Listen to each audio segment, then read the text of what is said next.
Ohoi! Mietiskelin tässä vain, että kun ihmiset käyttävät bensaa ja öljyä veneissä tai autoissa, niin tulevatkohan he koskaan ajatelleeksi, että mistä se öljy ja bensa tulee? Tietävätköhän he sen, että osa siitä tulee meren pohjasta? Hetkonen, minäpä kerron mitä tarkoitan. Jos matkaat pitkälle kauas ulkomerelle, niin voit törmätä sellaisiin isoihin hökötyksiin, joita kutsutaan öljynporauslautoiksi. Niillä on erittäin tärkeä työ ja ne tietävät sen.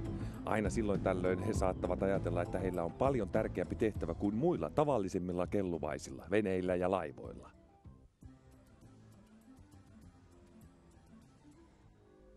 Jättiläismäinen öljynporauslautta oli saapunut ulkomereltä keskellä yötä. Theodor pikkupaatti ei tiennyt porauslautoista juurikaan mitään, ja siitä syystä hän tunsi ne hiukan pelottaviksi isoina rakenteineen. Lisäksi ne olivat niin erilaisia verrattuna muihin laivoihin, joita hän oli nähnyt täällä isossa satamassa. Mutta Jurmu nauroi ja sanoi, ettei tarvinnut pelätä. Nuo lautat ovat kyllä isoja, hän sanoi, mutta älä huolihdi, tunnen niiden tavat hyvin. Jurmu, öljynporauslautta on siirrettävä lähemmäksi rantaa, ilmoitti satamapäällikkö, ja Jurmu katsoi Theodoria tietäväisesti. Juuri niin. Ja ota avuksesi mukaan Theodor pikkupaatti, lisäsi hän. Siinä vaiheessa Theodoria alkoi jännittää.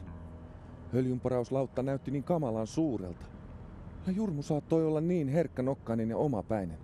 Theodor huolestui, että jos hän tekisi virheen ja Jurmu menettäisi malttinsa ja suuttuisi. Ehkäpä isompi hinaaja olisi parempi, ehdotti Theodor. Seuraa minua, Theodor. Näytän sinulle kaiken, mitä sinun tulee tietää porauslautoista. Lähestyessään suurta porauslauttaa Jurmu vain hykerteli. Juuri niin ne aina pyytävät, siksi koska olen niin suuri ja voimakas. Me vaihdamme kuulumisia tuossa tuokiossa tämän ison hepun kanssa, Jurmu jatkoi. Odotas vain, Theodor. Huomenisia Tex. Mutta iso porauslautta tuijotti vain alas pikkuisiin hinaajiin. Tex, aiomme siirtää sinut parempaan paikkaan satamassa, Jurmu huusi. Mitäs te nyt taas haluatte? Tex moukui. Hänellä oli matala ja hidas ääni, joka ei kuulostanut lainkaan ystävälliseltä. Se teki pikkupaatin olon entistä epämukavammaksi. En mä tarvitse mitään purtiloita siirtelemään mua eri paikkoihin, sanoi Tex. Katos, mä voin tehdä sen itekin. Sitten hän käynnisti moottorinsa. Jurmu ei vastannut, hän oli vain hiljaa. Theodorkaan ei tiennyt mitä sanoa moisesta. Tällaista käytöstä hän ei ollut lainkaan odottanut. Vihdoin Jurmu rikkoi hiljaisuuden ja sanoi, no ja miten haluat. Mun puolesta voitte mennä kotiin, sanoi Tex. Te pikkupuuskuttajat olisitte kuitenkin vaan tiellä. Theodor mietti kuumeisesti, mitä seuraavaksi pitäisi tehdä. Iso porauslautta oli ollut röyhkeä Jurmua kohtaan. Pois tieltä sitten, Tex hisi ja alkoi liikkua. Theodor ei ehtinyt enää ajattelemaan Jurmua, vaan hänen oli kiirehdittävä pois ison porauslautan alta.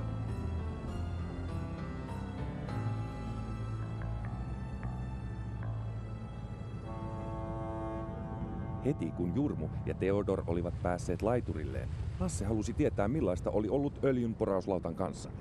Kertoiko hän paljon merellisiä tarinoita, Lasse kysyi. Hän oli aika väsynyt, sanoi Jurmu. Ajattelimme, että hänen olisi parempi, jos hän saisi levätä ensin. Hän halusi kyllä, että jäisimme, mutta... Theodor katsoi Jurmua. Mitä ihmettä Jurmu puhui? Se ei ollut lainkaan totta.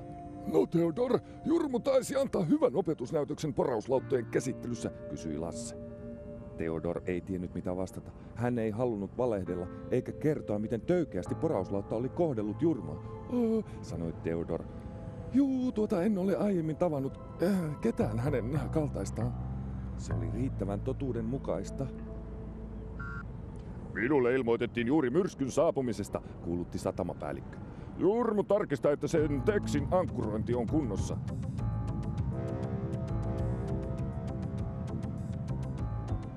Theodor oli hinaamassa Pasi Proomua ankkuripaikalleen juuri ennen myrskyä, kun hän näki Jurmun liukuvan porauslautan luokse.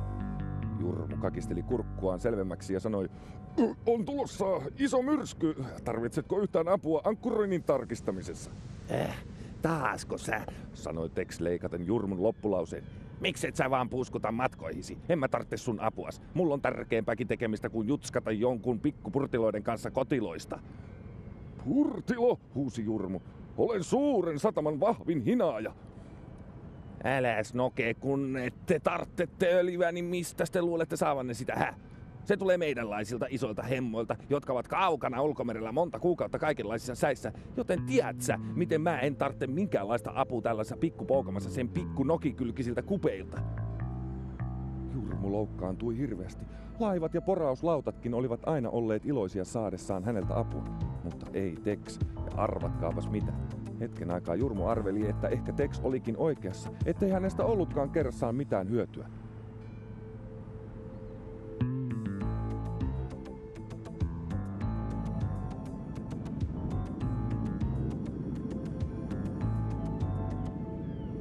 Porauslautta näyttää olevan vieläkin ilkeä Jurmulle, sanoi Theodor Pasille.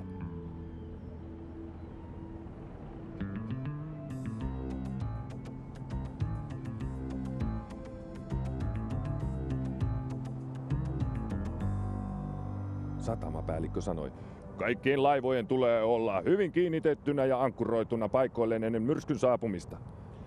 Mikä Jurmua vaivaa, kuiskasi Hannu Lasselle. Hän oli nähnyt Jurmun suruissaan sivummalla. En tiedä, sanoi Lasse vilkuilleen kerääntyviä pilviä. Hän tuli juuri ison öljynporauslautan luota. Se porauslautta on yhtä tulta ja tappuraa, sanoi Theodor. Lassea ihmetytti se, miksi Jurmu oli niin poissa tolaltaan porauslautan takia. Theodor, hinaajat tekevät aina sen, mikä on parasta laivoille, virkkoi Lasse. Olkoon ne millaisia hyvänsä. Theodor huokaisi. Hän toivoi, että iso porauslautta olisi pian taas poissa ulkomerellä. Siitä tuleekin iso myrsky, Emilia sanoi väristen. Sen tuntee tuulesta. Theodor oli tarkistanut uudelleen proomujen kiinnityksen, kun myrsky oli saapumassa ylle. Matkallaan paikalle hänen oli kuljettava Texin ohitse. Hän huomasi, että yksi Texin ankkurikaapeleista oli kulunut ja heikko. Jos se katkeaisi myrskyssä, Texin kävisi köpelösti ja muutkin sataman alukset saattaisivat murskaantua. Hän muisti, kuinka kaltoin Tex oli Jurmua kohdellut, eikä hän halunnut keskustella porauslautan kanssa. Mutta sitten hän muisti, mitä Lasse oli sanonut. Theodor, hinaajat tekevät aina sen, mikä on parasta laivoille, olkoon ne millaisia hyvänsä.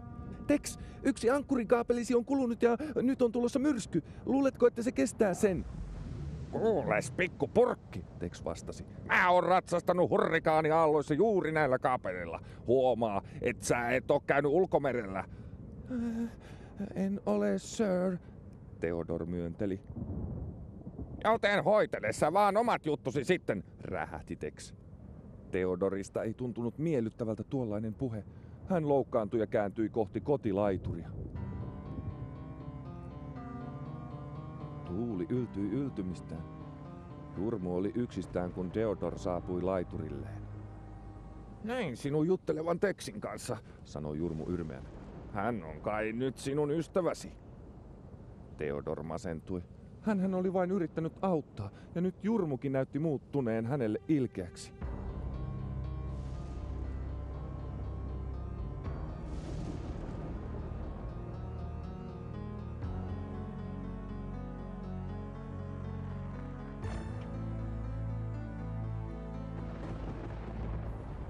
Meillä on hätätapaus.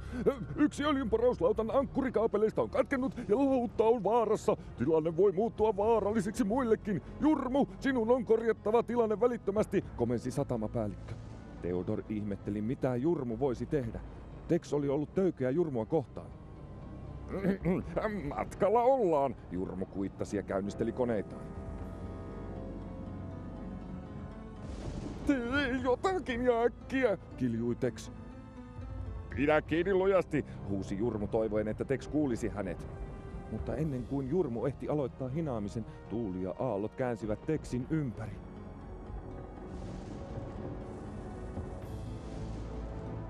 Siten, että toinenkin ankkurikaapeleista katkesi napsahtaen kovaa. Apua! Apua! Theodor, apua! Jurmu huusi. Theodor ei voinut uskoa. Hän luuli, että Jurmu oli hänelle vihainen, mutta nyt Jurmu pyysikin hänen apuaan. Hän kynti paikalleen niin nopeasti kuin pystyi. Kaukana Benjamin silta tähyyli yli veden. Nopeasti, huusi Tex. Hän ajautui kohti Benjamia. Benjamin ei tietenkään voinut liikkua minnekään, ja jos Texiä ei saataisi pysäytettyä, tulisi kaamea törmäys.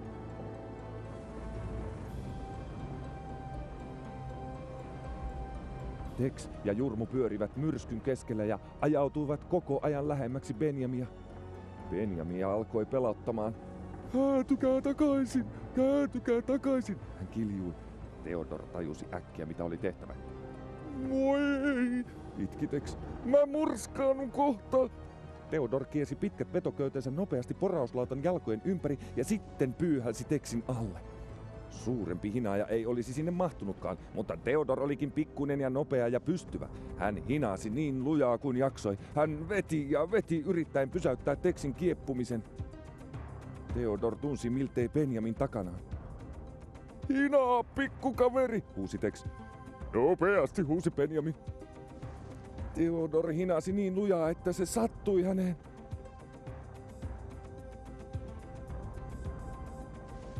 Mutta se toimi. Tex oli pysähtynyt. Nyt Jurmu pystyi vetämään suoraan koko voimallaan. Jurmu päästi 3 suurta töräystä torvestaan ja 3 uutta.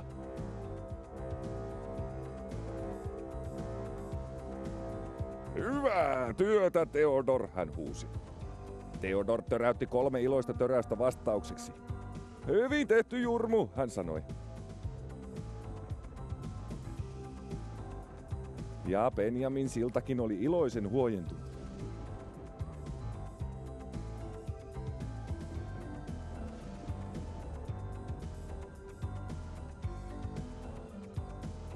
Kun he vihdoin saapuivat Texin ankkuripaikalle, myrsky oli jo taantunut, mutta molemmat hinaajat olivat ylpeitä. Kiitos, Theodor, sanoi Jurmu. Ja työstään hengästyneenä jatkoi, olisin ollut liemessä ilman sinua. Hän otti syvään henkeä. Tiedätkö mitä, Theodor? Vaikka näytätkin pieneltä, niin olet yhtä urhea kuin suurin meistä. Ja todella paljon kiitoksia täältä ylhäältä teille molemmille, sanoi Tex. Mä oon ehkä välillä turhan iso suustani, jatkoi porauslautta. Ja nyt mä tiedän, että sen takia ja ilman teitä mä olisin vain uponnut romuläjä. Ja tiedättekö te ootte isoja hemmoja mulle, sanoi Tex. Siitä tulikin mieleen yksi pikku juttu, joka sattui taannoin Meksikon lahdella.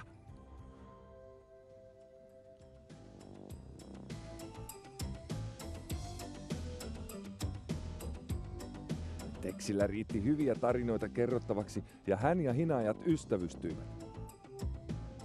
Tex oppi, että jopa sellaiset isot kaverit niin kuin hän itsekin tarvitsevat muilta vetoapua, jotta asiat sujuisivat.